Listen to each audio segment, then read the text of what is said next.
11th science regular ભણવાનું શરૂ કરી દીધું છે. એમાં પણ તમે એક્સરસાઇઝ 1.1 1.2 પણ કરી લીધી. સાથે આપણે ઉપગણના કન્સેપ્ટ પણ જોયા. આ થિયરીમાં આગળ વધીએ છીએ. ઉપગણનો કન્સેપ્ટ ફરીવાર યાદ કરાવો. જે વિદ્યાર્થી મિત્રોએ અગાઉનો લેક્ચર જીના જોયો કમ્પ્લીટ કરી પછી જ આ લેક્ચર પર આવી શકે, કારણ કે તો જ આપણને સમજાશે. ડાયરેક્ટ આ લેક્ચર જોશો તો આગળના કન્સેપ્ટ રહી જાય. એવું ના થવું જોઈએ. એટલે વિદ્યાર્થી મિત્રો ઉપગણનો આગળનો કન્સેપ્ટ સમજી અહીંયા રિવિઝન કરવાનું છે ઉપગણના શબ્દ વિશે. તો ઉપગણ મીનિંગ સબસેટ, ઇંગ્લિશ આપણે એવું નામ કીધું હતું સબસેટ. યાદ કરાવો મિત્રો. ઉપગણ એટલે નામ પરથી જ ખબર પડે. કોઈ ગણનો ઉપગણ એટલે એનો ભાગ, ટુકડો એવું કહી શકાય. આપણે વ્યાખ્યા સમજૂતી કેવી રીતે કીધી? ગણ એના તમામ સભ્યો ગણ બીમાવી જતા હોય. ગણ એના તમામ સભ્યો ગણ બીમાવી જતા હોય તો એ ને બી નો ઉપગણ કહેવાય. આવું આપણે સમજી લીધું છે. અહીંયા રેફર કર્યું આપણે. તો એમાં પાછું યાદ કરીએ તો ઉપયોગી છે શીખવા માટે એટલા માટે કે ભાઈ ઉપગણ હોય તો કેવા પ્રકારના હોય? તો બે પ્રકારના, ઉચિત અને અનુચિત ઉપગણ. તો અનુચિત ઉપગણ કોને કહેવાય? ઇમ્પ્રોપર. આપણે એવું કીધું હતું. આમ ઉચિત દેખાતા નથી, ડાયરેક્ટલી દેખાય નહીં કાંઈનો ભાગ છે, પણ છતાં વ્યાખ્યાનું પાલન કરે છે એટલે અનુચિત ઉપગણ કીધા હતા. તો અનુચિત ઉપગણ હંમેશા એક ખાલી ગણ હોય અને ગણ પોતે જે ગણ લીધો હોય તમે એનો અનુચિત ઉપગણ તરીકે એ આવે. એટલે ખાલી ગણ અને ગણ પોતે એ હંમેશા અનુચિત ઉપગણ લેવાના. તો ઉચિત ઉપગણ ક્યાં હોય? યાદ કરીએ તો ઉચિત ઉપગણ અહીંયા વિદ્યાર્થી મિત્રો નામ પૂરી કરવું પડે. પ્રોપરલી દેખાતા. ઉદાહરણ તરીકે હું તમને કહું કે 1 2 3 બરાબર. આના કયા કયા ઉપગણ બની શકે? તો આપણે ઉદાહરણ સત્ર પણ જોયું છે, આગળ પણ વિચારશું. એક 1 બની શકે, 2 બની શકે, 3 બની શકે. તો આ બધા ઉચિત ઉપગણો દેખાય, કારણ કે આને ટુકડા કરતા જાવ એનો ઉપગણ બનશે. તો આ પ્રોપરલી દેખાય છે. જ્યારે 5 છે, હજી ઉપગણો બે બે ઘટક વાળા એવું લખી શકાય, પણ અત્યારે સમજૂતી માટે હું ખાલી યાદ કરો 5 એટલે આ દેખાતો નથી ક્યાંય, છતાંય આપણે યાદ કરવો પડે અનુચિત ઉપગણ.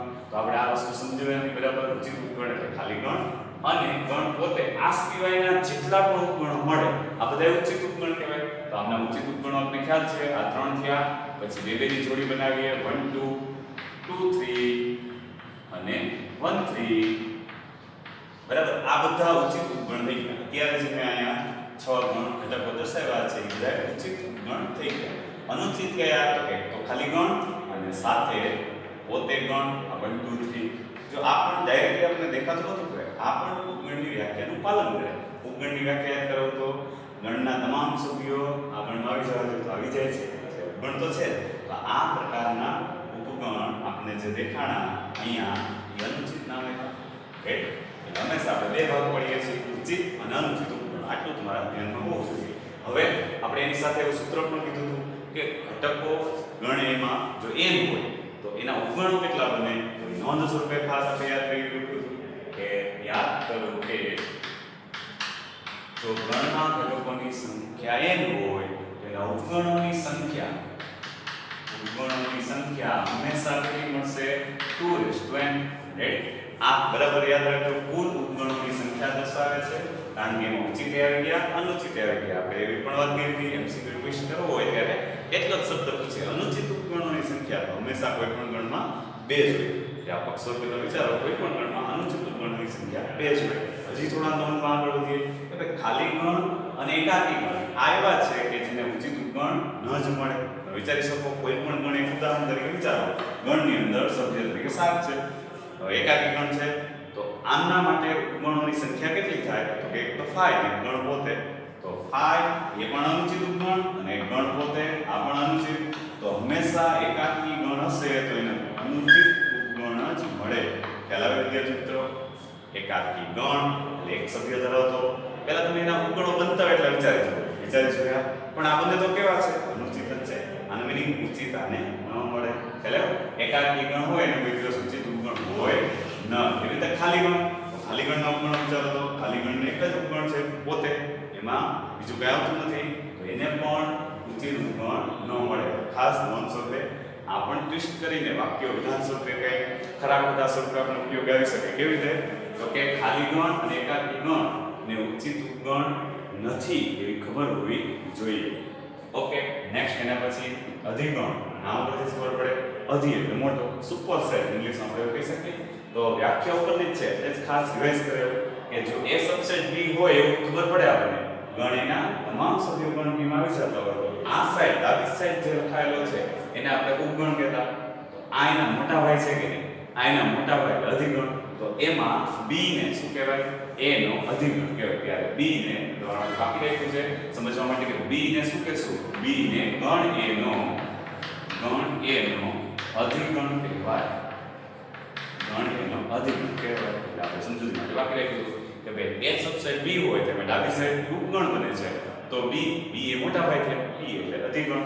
તો ખાસ ધ્યાન રાખજો વિદ્યાર્થી મિત્રો, ઉપગણનો કોન્સેપ્ટ સમજી એની નોંધ વિચારી. બધા ઉપયોગી કોન્સેપ્ટ છે. ઘણા વિદ્યાર્થી મિત્રો પૂછે કે સર MCQ સોલ્વ કરવા માટે પહેલા કેવી ટ્રીક આપણને ઈઝીલી સમજાય. હું દરેક વિદ્યાર્થી મિત્રોને એક જ વસ્તુ કહું, જે આપણે બનાવીએ કે રેગ્યુલર વર્ક કરવાનું છે, તો વિડિયો લેક્ચર જેટલો ભણો સ્ક્રીનશોટ પાડી અને તમારે ફેરબુકમાં કમ્પ્લીટ કરી લેવાનું.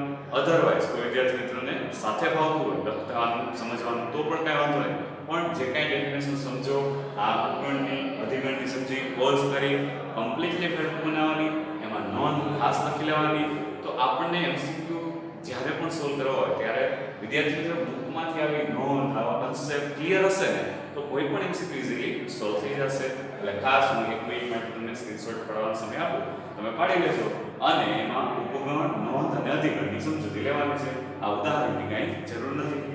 હવે પછીનો નેક્સ્ટ ટોપિક લઈએ વિદ્યાર્થી મિત્રો, તો એ અંતરાલો શબ્દ છે. શબ્દ નવો છે આપણા માટે, અંતરાલ ખૂબ જ ઉપયોગી છે. આમ સંખ્યા રેખા, વાસ્તવિક સંખ્યા રેખાનો તમે બધા ઉપયોગ કરેલો છે. તો મોટાભાગના વિદ્યાર્થી મિત્રો વાસ્તવિક સંખ્યા રેખા દોરે ને એમાં એવું જ માત્ર વિચારે કે ઉદાહરણ તરીકે દોરેલું 0 1 2 3 4 5 એમ કાંઈ હું ઓકે એ ત્યાં સુધી બરાબર, પણ એની વચ્ચે પણ સંખ્યા આવે આવું વિદ્યાર્થી મિત્રો ધ્યાન રાખતા નથી. જેમ કે મારે 0.55 દર્શાવ્યું હોય તો વાસ્તવિક સંખ્યામાં 0 અને 1 ની વચ્ચે એને સહેજ થોડુંક આગળ આને 0.55 દર્શાવી શકે. આનું અર્થઘટન એટલા માટે પહેલા સમજાવી દઉં છું કે વાસ્તવિક સંખ્યા રેખા દર્શાવેલી વાસ્તવિક સંખ્યામાં અનંત સંખ્યાઓ હોય તો આ સંખ્યા રેખા પર માત્ર પૂર્ણાંક નથી, એ તો માત્ર પૂર્ણાંક આપણે દર્શાવેલા છે. પૂર્ણાંકની વચ્ચે અનંત સંખ્યા સમાયેલી છે. કોઈ એમ કે કેટલી 1 1.5 1.6 નહીં, અનંત. તમે જેટલી સંખ્યા વિચારી શકો 0.00001 અહીંયા ગોઠવાયેલા કહેવાય. કહેવાનો મીનિંગ વાસ્તવિક સંખ્યા રેખા અત્યાર સુધી જે દોરેલી છે એ માત્ર પૂર્ણાંક સંખ્યાઓ રજૂઆત કરી અને આપણે એનો ઉપયોગ સીમિત હતો. હવે એ સમજવાનું છે વાસ્તવિક સંખ્યા રેખા દોરીએ ત્યારે આપણા માઇન્ડમાં એવું સેટ થયેલું હોવું જોઈએ કે આ તો પૂર્ણાંક લખીએ છીએ એ વચ્ચે વચ્ચે અનંત સંખ્યાઓ પણ ગોઠવાયેલી જ છે. એટલે વાસ્તવિક સંખ્યા રેખા એટલે અનંત સંખ્યાઓ ગોઠવાયેલી છે એ ખબર હોવી જોઈએ, તો આપણે આ કન્સેપ્ટ ઈઝીલી સમજાશે.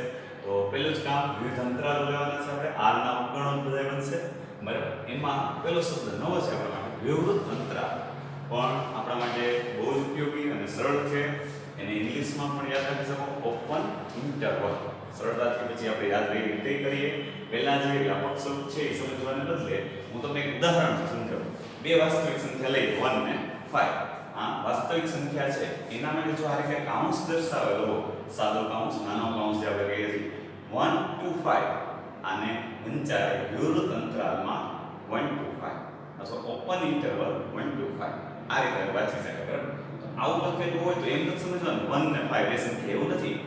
ઓપન ઇન્ટરવલમાં 1 to 5 નો મીનિંગ હવે હું તમને ઉદાહરણ તરીકે અહીં કહું. સંખ્યા રેખા ઉપર 1 થી શરૂ કરી તો 1 અહીંયા છે બરાબર, અને 5 વચ્ચેની આવતી તમામ સંખ્યાઓ. તો વિચારો છે સંખ્યા રેખા ઉપર 1 પછીથી એટલે એકદમ ટચ થઈને 1 નો આવે એટલે જ્યારે વર્તુળ ઘટ કરેલું હોય તો 1 લેવાના હોય તો ઘટ કરવાના, જો ન લેવાના હોય તો 1 નામના વર્તુળને ડાર્ક નહીં કરવાનું, ખાલી રાખી દેવાનું બરાબર. ખાલી રાખી દેશો એટલે આપણા માટે એવું થઈ જશે 1 લેવાના નથી. તો 1 પછીની તમામ સંખ્યાઓ અને ખાલી વર્તુળ રાખેલું છે 1 થી પછીની તમામ સંખ્યાઓ ક્યાં સુધી, તો કે 5 પહેલાની. 5 પહેલાની એટલે કઈ 4, તો કે એના પછી આવી શકે 4.5, હજી એના પછી 4.6 4.7 4.8 4.9 4.99. કોઈ વિદ્યાર્થી મિત્ર એમ કહે કે 4.999, તો 5 ની સહેજ પહેલા હજી જેટલા નંબર લગાડવા એટલા આવી શકે. મારો કહેવાનો મીનિંગ આની વચ્ચે અનંત સંખ્યા સમાયેલી છે. 1 થી 5 વચ્ચેની તમામ સંખ્યાઓ દર્શાવવા માટે આવા અંતરાલનો ઉપયોગ થાય છે. એને કહેવાય વિવૃત અંતરાલ. તો હવે આપણે સમજી ગયા બે સંખ્યાઓ વાસ્તવિક લીધી, આવી રીતે નાનો કાઉન્સ કરેલો હોય 1 to 5 લખેલું હોય તો એનું અર્થઘટન 1 થી 5 વચ્ચેની તમામ સંખ્યાઓ. આને અંતરાલ સ્વરૂપે લખેલું કહેવાય. હવે હું ગુણધર્મની ભાષામાં ગણ સ્વરૂપે લખું છું કે ભાઈ x કે જ્યાં x હશે વાસ્તવિક સંખ્યા. આ સમજાય બધાને? ગુણધર્મ તરીકે વિચારજો, તમામ વાસ્તવિક સંખ્યાઓ લેવાની, પણ કેવી? આ શરતનું, આ ગુણધર્મનું પાલન કરતી વેવી. 1 થી શરૂ કરી 5 વચ્ચેની તમામ સંખ્યાઓ લેવી. 1 પછીથી 5 વચ્ચેની તમામ સંખ્યાઓ લેવી. જે વિદ્યાર્થી મિત્રોને વિવૃત અંતરાલમાંથી ગુણધર્મ સમજાય જાય એને ઉપરનું વ્યાપક સ્વરૂપ ઇઝીલી સમજાઈ જશે. હજી એનાથી સરળ રજૂઆત કરું. આવું કંઈ લખેલું હોય અસંખ્ય સ્વરૂપે અને તમને એમ કે આને સંખ્યા રેખા ઉપર રજૂઆત કરો, તમે શું કરવાના? સીધી એક સંખ્યા રેખા દોરવાના. અહીંયા 0, અહીંયા 1 2 3 4 5 એવી રીતે આ બાજુ ઋણ પૂર્ણાંક. અને પછી શું કરવાના? હવે તમને ખ્યાલ છે 1 લેવાના નથી, અસંખ્યમાં લેસ ધેન છે. Less than or equal to હોય તો આપણે લેવા પડે. તો લેસ ધેન હોવાથી 1 નથી લેવાના, 5 પણ નથી લેવાના. એના વચ્ચેની તમામ સંખ્યાઓ, તો આ તમામ સંખ્યાઓ આપણને અનંત સંખ્યાઓ મળે. એને કેવી રીતે રજૂઆત કરી શકાય? તો વિવૃત અંતરાલ સ્વરૂપે રજૂઆત કરી. આ વિવૃત અંતરાલની ઓળખાણ સમજૂતી થઈ ગઈ. હવે વ્યાપક સ્વરૂપે હું લઈ જાઉં તમને કે આ વ્યાખ્યાની સમજૂતી શું છે? કોઈ પણ બે વાસ્તવિક સંખ્યા લેવાની, એ બે વાસ્તવિક સંખ્યાને જ્યારે આવી રીતે નાના કાઉન્સથી જોડીને લખેલું હોય a to b સુધી જવાનું વિવૃત અંતરાલ a to b, તો એનો મીનિંગ શું સમજવો? તમામ વાસ્તવિક સંખ્યાઓ જ હશે, એમાં a અને b વચ્ચે આવતી a અને b છેડાની લેવાની નથી. a અને b વચ્ચે આવતી તમામ સંખ્યાઓ, તો આપણે અહીંયા a નામની સંખ્યા દર્શાવીએ, b નામની સંખ્યા દર્શાવીએ અને a અને b વચ્ચે આવતી તમામ સંખ્યાનો ડાર્ક ભાગ કરવો, તો આ વાસ્તવિક સંખ્યા ઉપર એનું નિરૂપણ થઈ ગયું. સંખ્યા રેખા ઉપર આ અંતરાલનું નિરૂપણ થઈ ગયું કહેવાય. એટલે આ એવા પણ દાખલો આવશે કે ભાઈ વાસ્તવિક સંખ્યા રેખા ઉપર આ અંતરાલનું નિરૂપણ કરો. આ આકૃતિ દોરવાની, જે સંખ્યા લખેલી હોય તે દર્શાવવાનું, એટલો ભાગ ડાર્ક કરી નાખવાનો, એટલે આપણે વાસ્તવિક સંખ્યા રેખા ઉપર નિરૂપણ દર્શાવી દીધું. કદાચ વ્યાખ્યામાં ન પડીએ, કોઈ આવી સમજૂતીમાં ન પડીએ, સાવ સિમ્પલ કે ખુલ્લા છેડ, આ ઓપન ઇન્ટરવલનો મારી ભાષામાં સરળતાથી તમને સમજાવું કે ભાઈ આ ખુલ્લા છેડ, તો બરાબર મગજમાં આવે છે કે ખુલ્લા છેડા, છેડા ખુલ્લા છે, મિનિંગની સંખ્યા ન આવે, તો એની વચ્ચે કેટલી આવે? અનંત સંખ્યા આવેલી છે. આવ સિમ્પલ, એને કહેવાય વિવૃત અંતરાલ. નામ ખાસ યાદ રાખજો, ઓપન ઇન્ટરવલ અને અથવા તો વિવૃત અંતરાલ. ઘણા એમ પણ બોલે 1 to 5 ઓપન ઓપન સરળતા માટે રિયલ આવું થાય, વચ્ચે આવી રીતે વિવૃત અંતરાલમાં 1 થી 5. બરાબર? હવે એના જેવો જ બીજો અંતરાલ છે. તો હવે તમને એક વિવૃત અંતરાલ સમજાય તો સરળતાથી સૌથ અંતરાલ સમજાય છે. એનું ઇંગ્લિશ નામ છે ક્લોઝડ ઇન્ટરવલ. ઘણીવાર એવી રીતે આપણે ઉપયોગ કરતા હોય એટલે બંને નામ આપણે સમજવા, યાદ કરવા ઈઝી છે. બરાબર? સૌ નામમાં તફાવત. સૌ એટલે આપણે એટલું જ કહીએ કે છેડાની કિંમતોનો પણ ઉપયોગ થતો હોય. તો એ જ ઉદાહરણ પાછું લો. 1 અને 5 વાસ્તવિક સંખ્યા છે. જો એના મોટા કાઉન્સમાં રીતે દર્શાવવામાં આવે તો આને ઊંચાઈ ક્લોઝ ઇન્ટરવલ 1 to 5. તો 1 થી શરૂ કરી 1 લેવાના છે આપણે, કારણ કે ક્લોઝ છે. 1 થી શરૂ કરીને 5 સુધી, તો એનું અર્થઘટન તમને સમજાય. ગુણધર્મ સ્વરૂપે આમ લખાય. એમાં પણ અસંખ્યમાં less than or equal to એનો મીનિંગ સમજાય. 1 થી શરૂ કરી 5 સુધીની તમામ વાસ્તવિક સંખ્યાઓ લેવી. આ ઉદાહરણ સ્વરૂપમાં રજૂઆત કરું તો 1 થી શરૂ કરી અને 5 સુધીની તમામ વાસ્તવિક સંખ્યા આપણે લેવાની છે. તો એમની ઉદાહરણ સ્વરૂપે રજૂઆત કરીએ કે ભાઈ આ વાસ્તવિક સંખ્યા રેખા, એમાં તો ઉદાહરણની વાત કરીએ તો અહીંયા 0, અહીંયા 1, અહીંયા 5. અંદાજિત દર્શાવે 1 લેવાના કે નથી લેવાના? તો કે લેવાના, તો એ ભાગ ડાર્ક કરવાનો. બરાબર? 5 લેવાના કે નહીં? લેવાના, તો એ ભાગ પણ ડાર્ક કરવાનો. 1 થી 5 સુધીની તમામ વાસ્તવિક સંખ્યાઓ, તો આટલો ભાગ દર્શાવે છે આ વાસ્તવિક સંખ્યાનું સંખ્યા રેખા ઉપર નિરૂપણ થઈ ગયું. ભાઈ અહીંયા જે લખાયેલી છે આ તો એ સંખ્યાઓ કેટલી હોય? કોઈ એવું પૂછે તમને કે સૌથી અંતરાલમાં 1 to 5 કેટલી સંખ્યા? ઘણા બે પૂછે. રિયલ એવું નથી. 1 to 5 સૌથી અંતરાલ બોલ્યા એટલે એમ કેવું પડે અનંત સંખ્યામાં સમાયેલા છે. બરાબર? પછી તમને એવા કન્સેપ્ટ પણ આવશે કે આમાં 1.5 સમાયેલા છે કે નહીં? તો કે આ 5.000001 સમાયેલા છે. તો તમે જ જાતે વિચારજો 5.00001 સમાયેલા કહેવાય. વિચારજો તો કે 5 જ અટકી જાય છે, પછી સહેજ પણ થોડું તો ના ચાલે. બરાબર? વિદ્યાર્થી મિત્રો સમજો 5.0000 ગમે એટલા લગાડેલા 1 લખી ગયું, એનો મીનિંગ એવો થયો કે 5 પછીની સંખ્યા છે, તો એ આ અંતરાલ 1 થયો. બરાબર? પછી ઘણીવાર ચેન્જ કરીને પ્રશ્ન મૌખિક પ્રશ્ન પૂછી શકાય. પાઈ નામની સંખ્યામાં સમાયેલી છે કે નહીં? તમે સાથે વિચારી પાય એટલે અસમી સંખ્યા 3.14 સમથિંગ સમથિંગ સમથિંગ આપણને યાદ છે અસમી સંખ્યાના ઉદાહરણ સ્વરૂપે. તો એ સમાયેલી છે કે સમાયેલી છે. જે વિદ્યાર્થી મનમાં એવું વિચાર્યું હશે કે સાચી વાત પાય એટલે 3 પોઈન્ટ સમથિંગ સમથિંગ બધા સમય સંખ્યા છે તો પણ અહીંયા સમાયેલી છે. આવું પણ પ્રશ્ન તરીકે આવી શકે. તો આપણે તો આ વધારાના પ્રશ્ન કીધા. અત્યારે બે જ કન્સેપ્ટ વિદ્યાર્થી મિત્રો મગજમાં રાખો, વિવૃત અંતરાલ અને સૌવૃત અંતરાલ. તો વિવૃત અંતરાલ એટલે આ પ્રકારનું ઉદાહરણ. જો વિવૃત અંતરાલમાં એક કિંમત લખેલું હોય તો એનો મીનિંગ છેડાની કિંમત નહીં લેવાની, એની વચ્ચેની તમામ કિંમતોનો પણ. સૌવૃત અંતરાલમાં એક કિંમત લખેલું હોય તો છેડા સહિતની અને વચ્ચેની આમ અનંત કિંમતો આ પ્રકારે સમાયેલી છે. તો એમનો ગુણધર્મની ભાષામાં એને આ રીતે અંતરાલ લખાય, અંતરાલ સ્વરૂપે આમ લખાય, અસમતા સ્વરૂપે આમ લખાય. આ બધો જ કન્સેપ્ટ વારે-વાર દરેક દાખલામાં ક્યાંક ને ક્યાંક કામ આવવાનો. એટલે આપણે પહેલા ચક્ર સ્વરૂપે ભણીએ છીએ. કઈ બાજુ તમે તમારી રીતે સ્ક્રીનશોટ પાડી અને મેં જેટલી અહીંયા ફિગર ડ્રો કરેલી છે તો કરવાની છે. કદાચ આપણે એવું ના લખીએ તો ચાલશે, આનંદ છે સમૃદ્ધિ માટે, બરાબર. અને અહીંયા પણ વ્યાપક સ્વરૂપે દર્શાવી દો.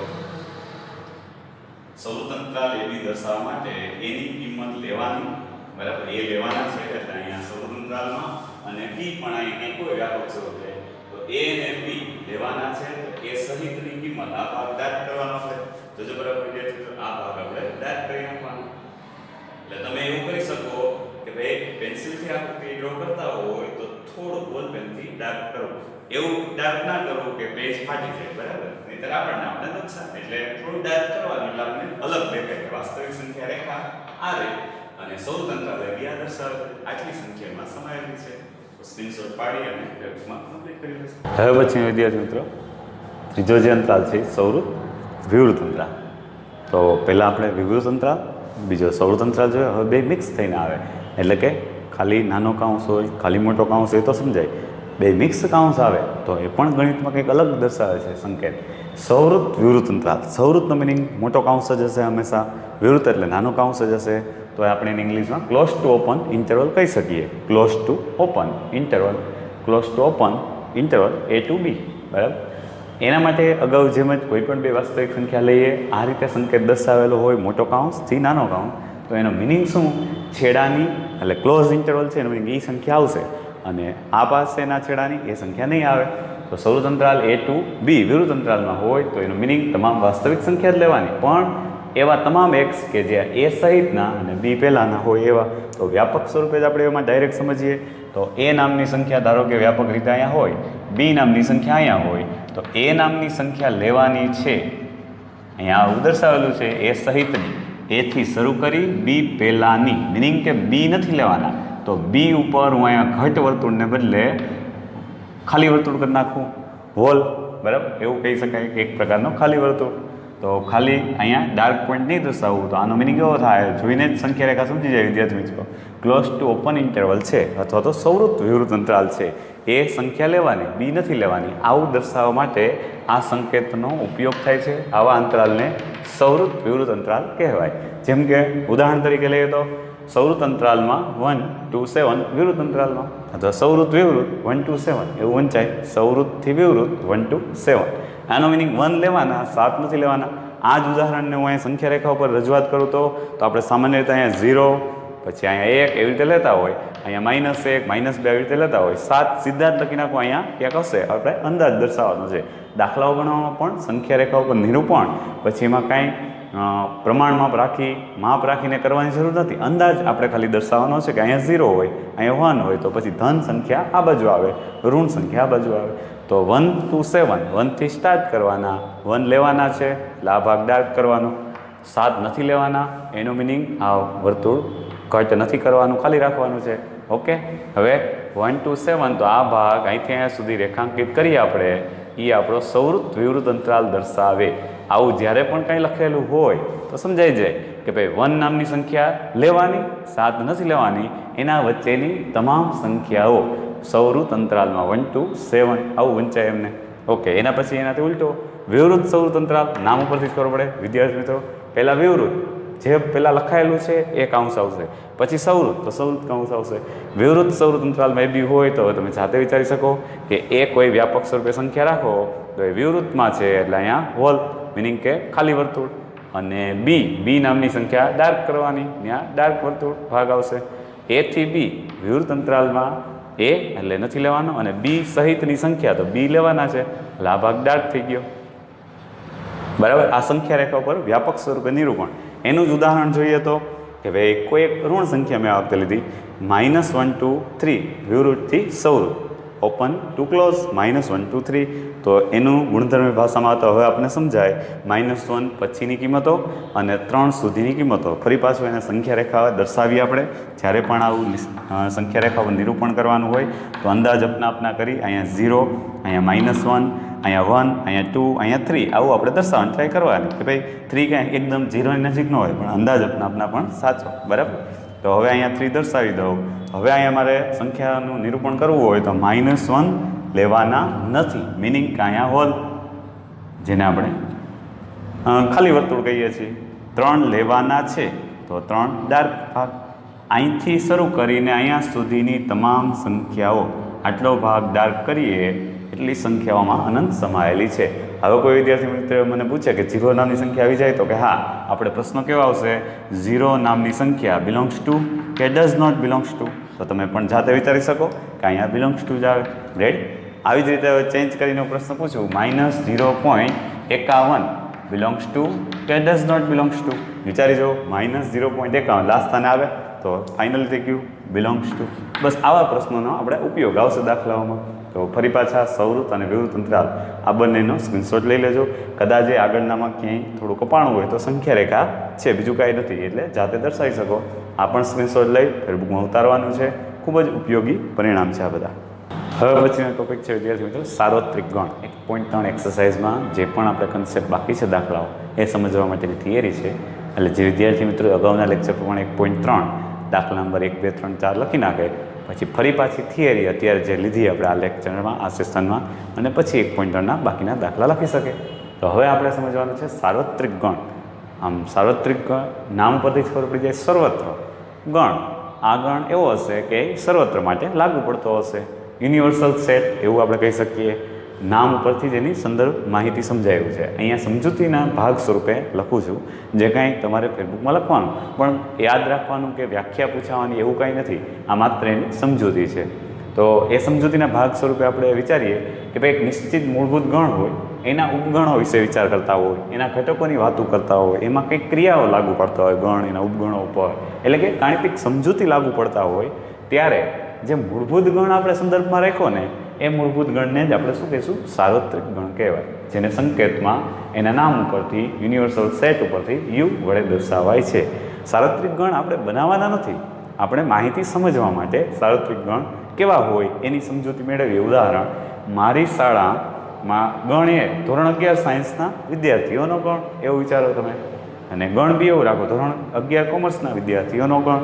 હવે તમે વિદ્યાર્થી મિત્રો વિચારો કે પાઠક સ્કૂલમાં અથવા આપણી સ્કૂલમાં જે કાંઈ વિદ્યાર્થી મિત્રો છે, આલ્ફા હાઈસ્કૂલમાં પણ વિદ્યાર્થી મિત્રો છે, તો આલ્ફા હાઈસ્કૂલના વિદ્યાર્થીઓ હોય કે પાઠક સ્કૂલના વિદ્યાર્થીઓ હોય, આ બધા વિદ્યાર્થી મિત્રોને હું તમને એમ સમજાવું કે આપણે 11 સાયન્સમાં ભણતા હોય તો આપણો એક ક્લાસ થયો, 11 કોમર્સમાં એક ભણતા હોય એટલે બીજો ક્લાસ એટલે બીજો ગણ થયો. એ કોના સંદર્ભમાં છે તો કે તમે જે સ્કૂલમાં ભણો છો એ સંદર્ભમાં છો, તમે જે સ્કૂલમાં છો એના સંદર્ભમાં તમારો આ બધા ગણ અથવા ઘટકો બનેલા છે. તો તમારા માટે સાર્વત્રિક ગણ અત્યારે શું થયો તો આપણી સ્કૂલ, એટલે કે અહીંયા એમ કહી શકું કે ભાઈ અહીંયા સાર્વત્રિક ગણ્યું લખવો હોય તો જે તે સ્કૂલ એમના સાર્વત્રિક ગણ થયો, એટલે કે આખી શાળા આપણી એમનો સાર્વત્રિક ગણ થયો, શાળાના તમામ વિદ્યાર્થીઓનો ગણ. બરાબર, શાળાના તમામ વિદ્યાર્થીઓનો ગણ એ એમનો સાર્વત્રિક ગણ થઈ ગયો. રેડી.